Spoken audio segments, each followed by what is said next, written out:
Hello, James Christian Jr.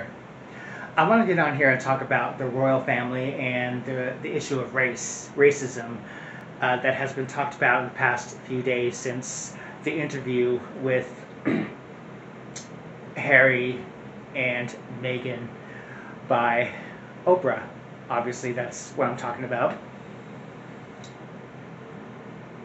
After watching the whole entire thing, I might watch it again, but what really stuck out was when Harry, after being asked about who had the discussion about the baby's skin color from Oprah to Harry, he was very uncomfortable, he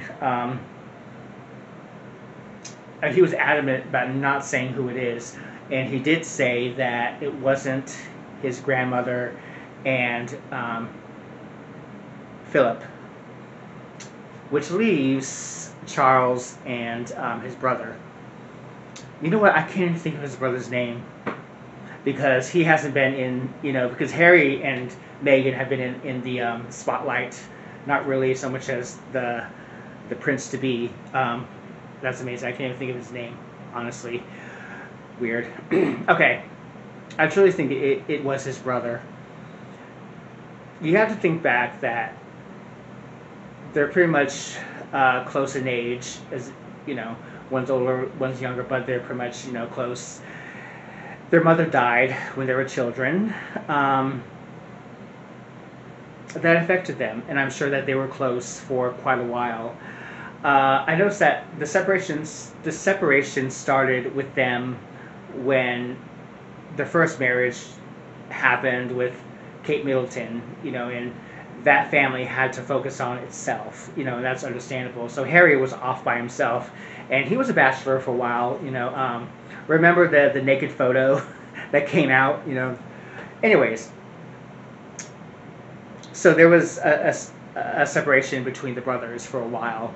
Now I think the real rift has started when the discussion of the baby's skin color came out of his brother to Harry. I don't think his brother was really thinking.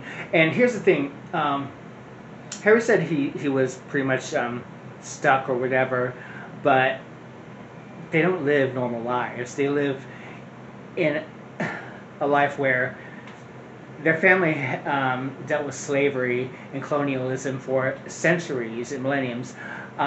So they're around white people with privilege, and they have servants with who are colored or whatever.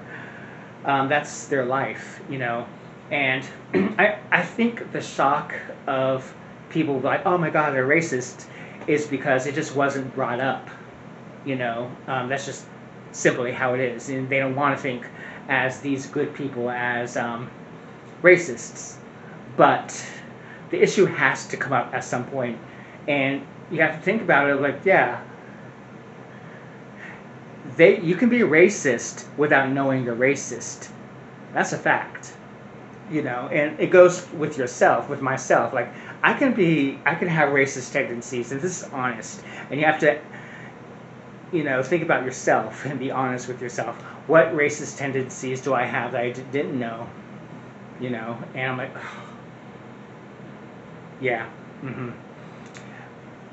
So the rift between the brothers was allegedly, there's no fact about it yet. There's nothing said. There's no receipt or anything, but based on how he was reacting, it was somebody close to him.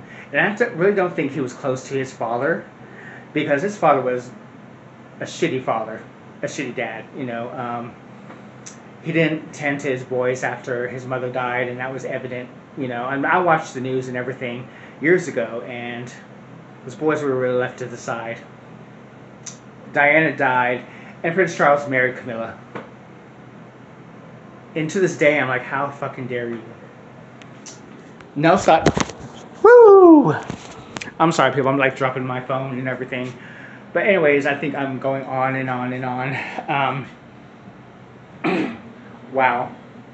I really feel for Harry and Meghan, but I'm glad that they're in a place where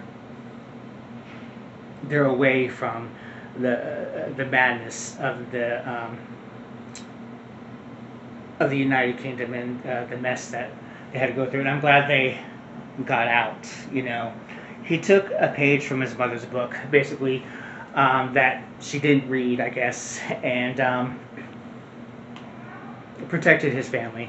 You know, he's a father and husband, and that is something Prince Charles never even considered. He never really loved Diana. Um, yeah, that's just it. That's my thought. Again, it's just alleged, my thinking, what I come up with. All right, take care.